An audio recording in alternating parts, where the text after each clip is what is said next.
नमस्ते दोस्तों, तो आज आपको एक बड़ी ही अचंभित एवं अनोखी कहानी सुनाऊंगा जिसमें आपको कुछ अनसुनी एवं रहस्यमय बातें बताई जाएगी। तो आइए जानते हैं कुछ खतरनाक रहस्यमय कहानियां। तो कृपा करके वीडियो पूरी देखें ताकि आपको भी धर्म के प्रति रहस्यमय बातें की ज्ञान हो तथा इससे भी खतरनाक रहस्य जानने के लिए अभी इस चैनल को सब्सक्राइब करें ताकि और भी रहस्यमय कहानी सबसे पहले आप तक पहुँचे। धन्यवाद। तो सुनिए। रात के तीसरे पहर, जब हवाओं में सांसें भी दरकर चलती थी, उत्तरकाशी के उस पुराने पर्वतीय गांव वृत्तगिरी के पास बहने वाली एक गुप्त धारा श्मशान गंगा से एक रहस्यमय ध्वनि उठी। यह कोई साधारण ध्वनि नहीं थी, ये जैसे मृत आत्माओं की पुकार थी जो पृथ्वी से नहीं अपितु पाताल से उठ रही थी। गांव के वृद्धों का मानना था कि श्मशान गंगा कोई नदी नहीं बल्कि मृत तांत्रिकों के तप से उत्पन्न हुई एक मंत्रंदी है जो केवल उस समय जागती है जब कोई शव मंत्र फिर से जागृत होता है। शव मंत्र एक ऐसा प्राचीन तांत्रिक गूढ़ मंत्र जो मृत को कुछ समय के लिए जगा सकता था और कभी कभी हमेशा के लिए भी। वृत्तगिरी गांव के पास ही एक प्राचीन तांत्रिक मठ था, वेतालाश्रम, जो पिछले 300 वर्षों से बंद था। इस मठ को शापित माना जाता था। यहाँ अंतिम बार महातांत्रिक शिवगुप्त ने शव मंत्र का प्रयोग किया था और तब से यह मठ सील कर दिया गया था। गांव के लोग कहते थे कि जो भी उस मठ के द्वार को खोलता है वह स्वयं मृत्यु का पुजारी बन जाता है। लेकिन इसी रात एक युवक निर्वाण ने अपने सपनों में उस मठ को खुलते देखा। सपनों में एक श्वेत वस्त्रधारी, आंखों में राख लगाए तांत्रिक ने उससे कहा, शव मंत्र तुम्हारे भीतर है, निर्वाण, वेतालाश्रम तुझे बुला रहा है। निर्वाण, जो एक पुरातत्वविद था, उसने गांव के ग्रंथों में वेतालाश्रम और श्मशान गंगा के बारे में पढ़ा था, पर अब जो हो रहा था वह शोध नहीं बल्कि किसी पूर्व जन्म की कथा जैसा प्रतीत हो रहा था। वह श्मशान गंगा के किनारे पहुंचा और वहीं उसे एक अर्धजली लाश मिली, परंतु लाश की आंखें खुली थीं। अचानक लाश बोल उठी, शव मंत्र अधूरा है, शाप अधूरा है, पूर्ण करो निर्वाण, पूर्ण करो। निर्वाण की चेतना डगमगाए। वह पीछे हटना चाहता था पर मानो उसके पांव बंध चुके थे। उसके चारों ओर राख की भुथा आंधी उठने लगी और दूर से कोई मंत्र गूंजने लगा। ॐ ह्रौं क्लीं शिवाय नमः। निर्वाण की दादी अमृता देवी, जो स्वयं भी कभी एक साध्वी थी, ने जब ये सब सुना तो उनका चेहरा पीला पड़ गया। उन्होंने कहा, यह मठ फिर से जाग गया है और शव मंत्र अधूरा नहीं, अब पुनः पूर्ण होने चला है। उन्होंने निर्वाण को बताया कि उसके पूर्वज तांत्रिक वज्रशेखर ने शव मंत्र को रोका था, लेकिन तभी उसे रक्त की शपथ लेनी पड़ी कि उसका वंशज कभी मठ के द्वार से नहीं गुजरेगा। अब वह शपथ टूट चुकी थी। रात अब और गहरा चुकी थी। श्मशान गंगा के तट पर निर्वाण के इर्द गिर्द एक अजीब सी ऊर्जा फैल रही थी, जैसे वायुमंडल में मंत्र और मृत्यु के बीच कोई अदृश्य संधि हो रही हो। उसकी चेतना बार बार धुंधला रही थी, पर कोई शक्ति उसे संभाले हुए थी। वही मंत्र फिर गूंजा, ॐ ह्रौं क्लीं शिवाय नमः। हवा में राख की बूंदें थीं और गंगा की लहरें उल्टी दिशा में बह रही थीं। तभी दूर से एक साया निकला, श्वेत और काले वस्त्रों का मिश्रण, शरीर पर तांत्रिक रेखाएं और आंखों में एक भयानक चमक। मैं वेताल हूँ, उसने स्वर में फुफकार भरी। शव मंत्र अधूरा नहीं, उसे मोहर लगाई गई थी, तेरे रक्त से वह मोहर टूटी है। निर्वाण की सांसें रुकने लगी, पर वेताल ने उसकी ओर एक शब्द फेंका। जैसे ही वह उसकी छाती से टकराया, एक पुराना दृश्य उसकी आंखों में उभर आया। पुराना वेतालाश्रम, अग्निकुंड और एक बालक जो एक शव के चारों ओर मंत्रोच्चार कर रहा था। वह बालक तू था, निर्वाण। तू मेरा उत्तराधिकारी है। निर्वाण अब एक बंधन में बंध चुका था, वेताल के शिष्यत्व का। उसे मठ की ओर ले जाया गया। रास्ते में एक बार फिर अमृता देवी की बातें उसके कानों में गूंजने लगी। उस मठ के भीतर देव नहीं, रुष्ट तांत्रिक सो रहे हैं। वहाँ जो कुछ भी जागेगा वह इस पृथ्वी को स्वीकार नहीं करेगा। वेतालाश्रम के द्वार अब धीरे धीरे खुलने लगे। लोहे के विशाल पट जो सदियों से बंद थे अब धीरे धीरे चटकने लगे। जैसे ही द्वार खुले, राख और धुएं की एक भीषण लहर ने वातावरण को ढक लिया। भीतर एक गोल सभा मंडप था जिसके बीचों बीच एक वृत्त समाधि बनी थी। उस पर लिखा था, यहाँ वेतालाश्रम के 9 अमर शवगुरु विश्राम करते हैं। सावधान, इन्हें जगाना, मृत्यु के चक्र को तोड़ना है। निर्वाण से कहा गया कि उसे पहला शवगुरु अग्निवीर शवाचार्य को मंत्र से जागृत करना है। जैसे ही वह शव मंत्र बोलता, क्रोहरी शव जागृताय नमः, एक डरावनी थरथराहट जमीन में उठी। समाधि फटी और एक जली कटी मगर जीवंत देह ऊपर उठने लगी। उसके साथ ही पूरे मठ में घंटों की आवाज गूंज उठी। दीवारों पर छिपे चित्रों से रक्त रिसने लगा। वेताल हंसने लगा, पहला जाग चुका है, अब शेष 8 को भी बुलाओ। निर्वाण का मस्तिष्क टूटने लगा। वह चिल्लाया, नहीं, मैं यह नहीं कर सकता। लेकिन वेताल की आंखें ज्वाला बन चुकी थीं। अब तू कर सकता है, क्योंकि अब तू मानव नहीं, तू शवव्रती है। वेतालाश्रम की रात अब सामान्य अंधकार नहीं रही। हर ओर एक अनकहा डर था, जैसे समय की गति रुक चुकी हो। निर्वाण अब खुद को अपनी चेतना से अलग महसूस करने लगा था। उसकी सांसें तो चल रही थी, पर उसकी आत्मा जैसे किसी और शक्ति के अधीन हो गई हो। वेताल उसे मठ के सबसे अंदरूनी भाग में ले गया, वहां जहां किसी ने सदियों से कदम नहीं रखा था। उस स्थान का नाम था रक्त कुंड, एक कुंड जिसमें कभी एक देवी की मूर्ति होती थी, पर अब वहां बस एक माँ का मुखविहीन शव बैठा था। चारों ओर लाल रक्त का जला हुआ जल और शव रक्त से लिखी हुई रेखाएं। वेताल ने कहा, ये है रक्त कुंड की माँ, ये वह देवी है जिसने पहले शव मंत्र को जन्म दिया था, पर जब देवताओं ने इसे अमान्य किया तो उसे श्राप दिया गया कि वह मृत देहों की जननी बनकर रक्त कुंड में जिएगी। निर्वाण कांप उठा, ये देवी है, अब नहीं। वेताल ने कहा, अब ये मृत्यु की रानी है। इसका नाम लिया तो मृत्यु रुक जाती है, पर इसके सामने झुका तो मृत्यु तुझसे डरती है। तभी रक्तकुंड के जल में कंपन हुआ। जल लाल से काला हो गया। एक और मृतात्मा ने उभरना शुरू किया, पर यह कोई तांत्रिक नहीं था, यह अमृता देवी थी। निर्वाण चीख पड़ा, दादी, पर उनकी आंखें बंद थीं। वे सिर्फ इतना बोली, रक्तकुंड को मत जगाना, वह समस्त धर्मों को निगल जाएगी। मृतक देवी अब देवी नहीं रही, वह तुझे अपना पुत्र मानने लगी है, भाग जा। जल में धारा बन गई और अमृता देवी पुनः डूब गई। वेताल ने ये सब देखा और शांत रहा। फिर उसकी आंखों में धधकता तेज फैल गया। अमृता देवी झूठ बोलती है, मैं तेरा गुरु नहीं, तेरा पूर्वज हूँ। मैं वज्रशेखर हूँ, जिसने पहली बार शव मंत्र को लिखा था। निर्वाण जैसे मूर्छा गया, तेरी रगों में वही रक्त है।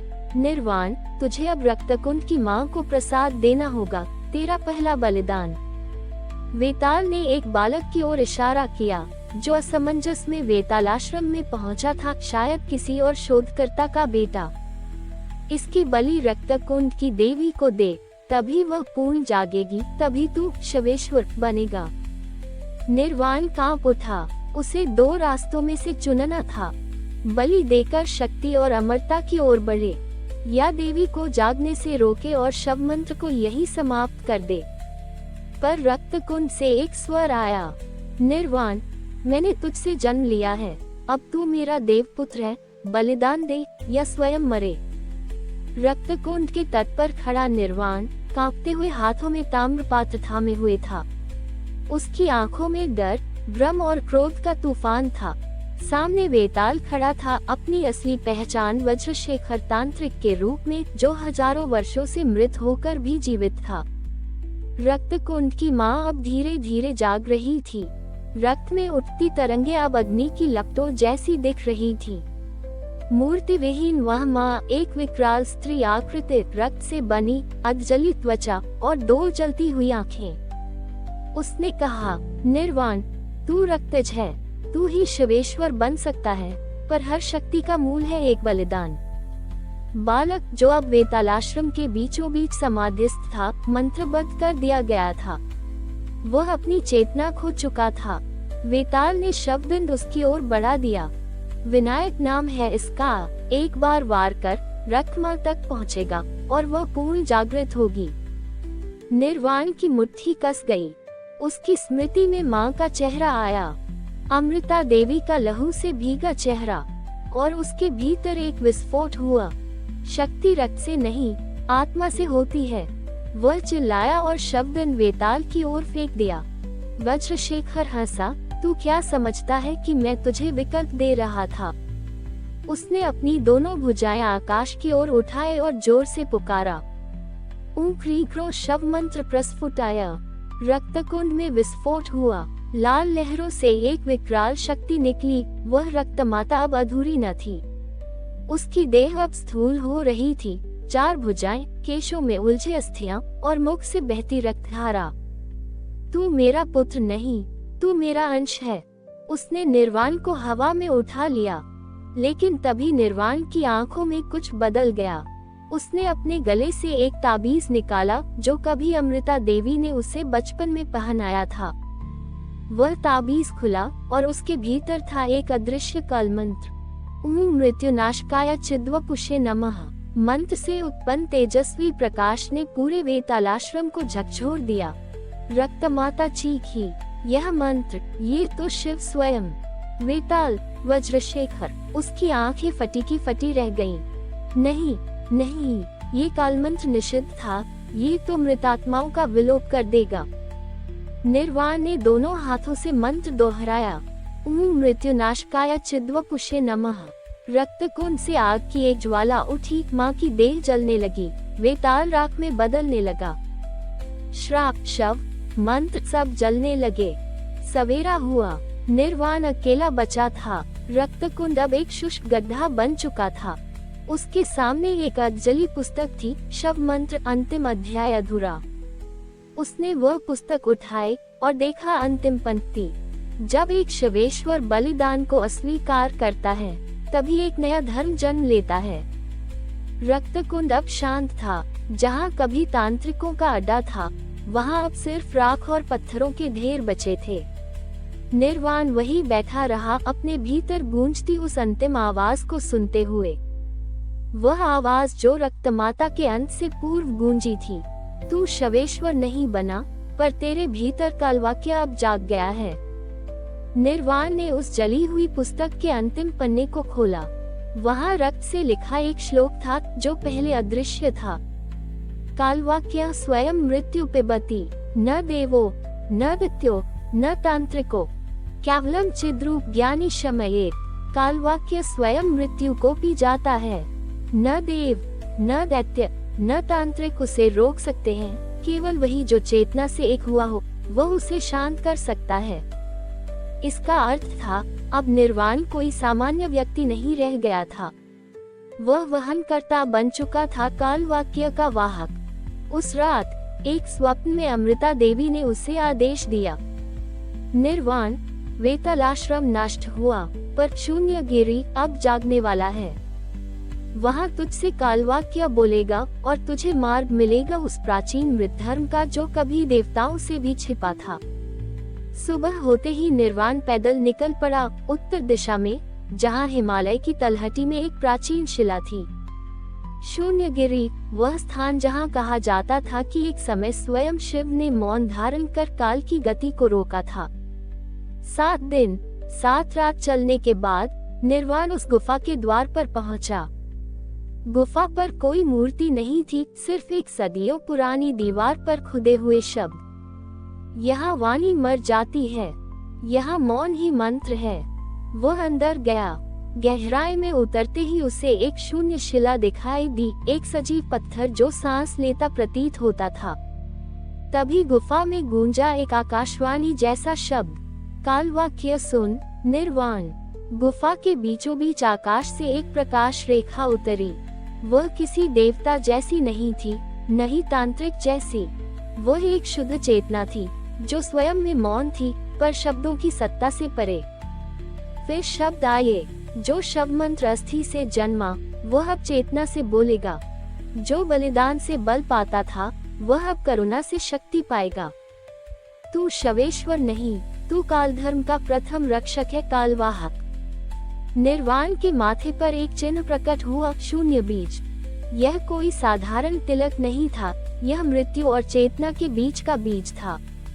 अब वह न तांत्रिक रहा, न साधु, वह बन चुका था शवपथगामी, एक नई परंपरा का आरंभ करता, जो मृत्यु से डरता नहीं, उसे समझता है। वह बोलता नहीं था, पर उसके मौन में कालवाक्य की गूंज थी। और तब भारत के हर मृतक तांत्रिक की आत्मा धीरे धीरे जागने लगी, क्योंकि उन्हें अब एक मार्गदर्शक मिल चुका था। शव मंत्र समाप्त नहीं हुआ था, वह धर्म बन गया था।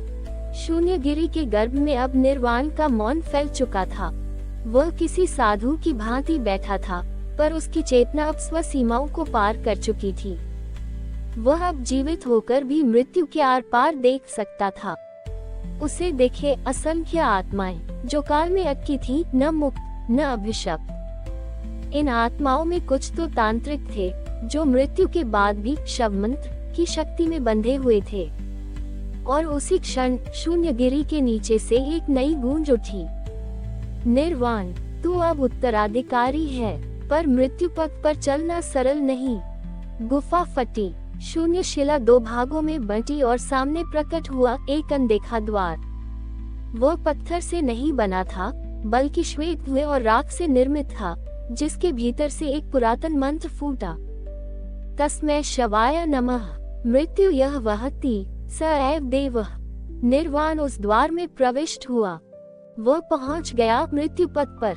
यह कोई मार्ग नहीं था, यह एक अनुभूति थी, जहाँ समय नहीं था, देह नहीं थी, सिर्फ चेतना थी, और वहाँ विराजमान था एक देवता, अधनंगा, शव पर विराजमान, त्रिनेत्रधारी, मौन पर देह से दिव्य। वह था मृत्यु पथ का देवता, शव मंत्र का प्रथम उत्पत्ति स्रोत। निर्वाण जैसे ही उसके सम्मुख पहुंचा, देवता ने पूछा, क्या तू स्वयं को मृत्यु से अलग मानता है? निर्वाण ने उत्तर नहीं दिया। देवता ने कहा, तब अंतिम शव मंत्र सुन और निर्णय कर, क्या तू इस धर्म का वाहक बनेगा या भीड़ में खो जाएगा। देवता ने उच्चारण किया, शवोहम, नाहम देह, नाहम आत्मा, अहम शून्य, अहम पथ, अहम कालम वहामि। इस मंत्र ने निर्वाण को झकझोर दिया। उसके भीतर की सारी परतें गिरने लगी, स्मृति, दुख, आहम, मोह सब जलने लगे। मृत्यु पथ के देवता ने मुस्कुरा कर कहा, अब तू तैयार है, मेरा स्वरूप तेरे भीतर रहेगा। अब से तू ही है शव मंत्र का अंतिम उत्तराधिकारी। वह देवता हवा में विलीन हो गया और उसका त्रिनेत्रीय चिन्ह निर्वाण के मस्तक पर जल उठा। अब निर्वाण देव नहीं था, वह मार्ग बन चुका था, जिस पर कोई भी साधक चल सकता था, यदि वह मृत्यु को भय नहीं, जिज्ञासा से देखे। निर्वाण लौटा, पर अब उसकी देह नहीं, उसका मौन बोलता था। उसने शून्यगिरी पर एक शव स्थल बनाया, जहाँ कोई मूर्ति नहीं थी, सिर्फ एक वाक्य, मृत्यु अंत नहीं, मौन का प्रवेश द्वार है। शव मंत्र धर्म नहीं, अनुभव है।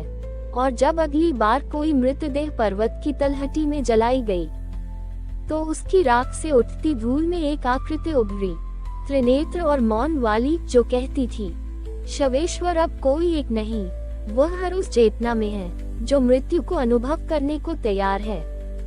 मृत्यु पथ से लौटने के बाद निर्वाण अब देह में रहकर भी देह से परे हो चुका था। शून्यगिरी की गुफा के बाहर वह कई दिनों तक मौन बैठा रहा। उसकी आंखें बंद थीं, पर चेतना चारों दिशाओं में प्रवाहित हो रही थी। तभी एक रात बर्फीली हवा में एक मरणासन लड़का रोता हुआ शून्यगिरी की ओर दौड़ता आया।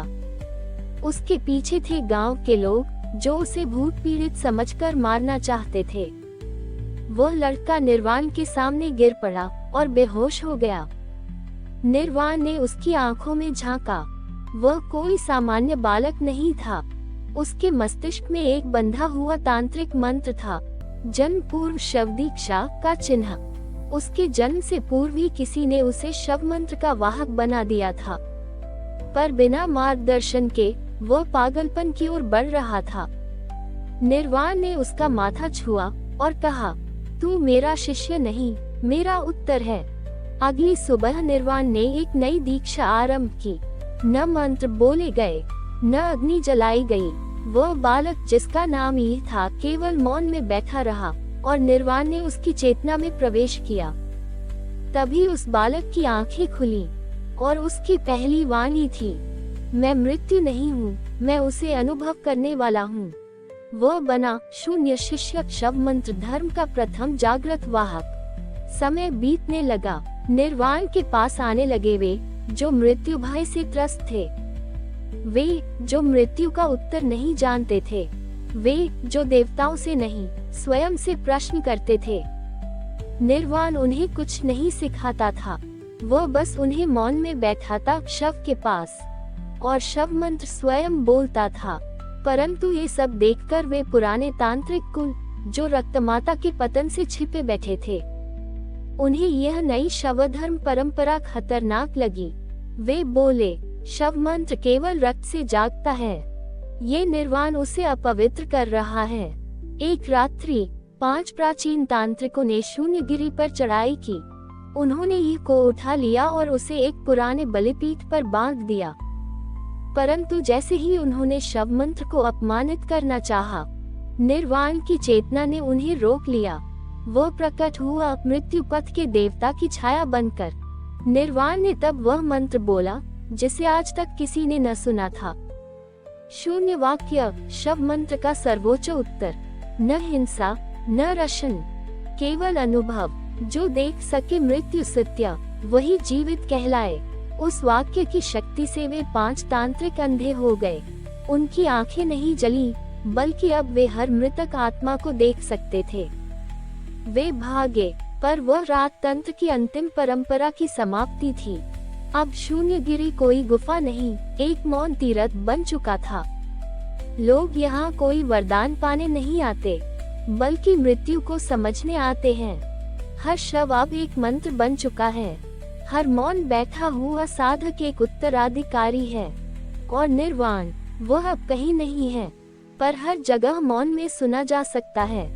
तारांकन तारांकन, शव मंत्र अब धर्म नहीं, चेतना है। और जब अगली बार कोई मृत्यु भय से कांपे, तो उसके पास आकर एक बालक कहेगा, मैं शून्य शिष्य हूँ और तू भी बन सकता है। तारांकन तारांकन।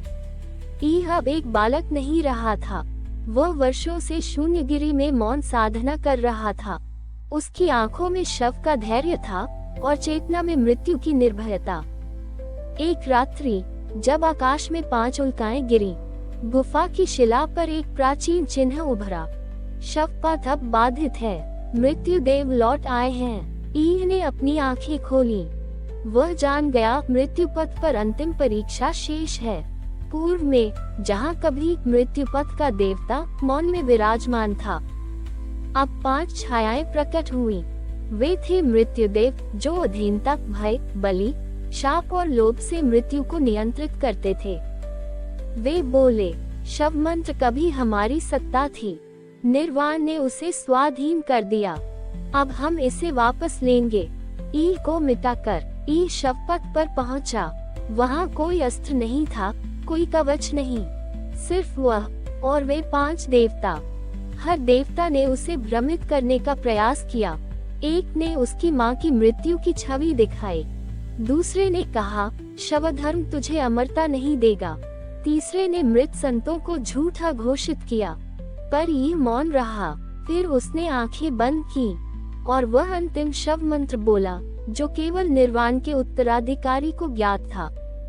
शवोहम शून्य मृत्यु मया दीक्षा, न भय न जीवन, केवल अनुभव। मंत्र के उच्चारण के साथ ही शव पथ पर तेज प्रकाश फैला। वे 5 देवता जो मृत्यु को वस्तु समझते थे, विलीन हो गए। उनकी सत्ता जो भय से जन्मी थी, अब अनुभव के प्रकाश में समाप्त हो गई। अब शव मंत्र मुक्त था, न किसी एक के अधीन, न किसी तांत्रिक परंपरा का बंधन। ईह ने शून्यगिरी की अंतिम यात्रा की। उसने शव मंत्र की शून्य गाथा शिला पर अंकित की। जो मृत्यु को देख सके वह अमर है, जो शव में मौन पा सके वह मुक्त है, जो शून्य में डूब सके वही शिव है। और फिर वह शांत हो गया। उसकी देह वहीं बैठी रही, एक खुली आंख, एक बंद आंख के साथ, जैसे वह देख रहा हो मृत्यु को और जीवन को एक साथ। आज भी जो शून्यगिरी की गुफा में मौन बैठते हैं, वे कहते हैं कि किसी रात ही की छाया उनके पास बैठती है और बिना बोले कहती है, शव मंत्र अब तुम हो, चलो शव पथ पर, मृत्यु तुम्हें मुक्त करेगी। हमारी और भी आध्यात्मिक एवं अनोखी कहानियाँ देखने के लिए हमारे चैनल पर जाएं तथा धार्मिक एवं पौराणिक और भी रोचक भरी कहानियाँ हमारे चैनल पर है, कृपया जाके देखें तथा हमारे चैनल को सब्सक्राइब करके रखें तथा वीडियो अच्छा लगे तो लाइक जरूर करें। धन्यवाद।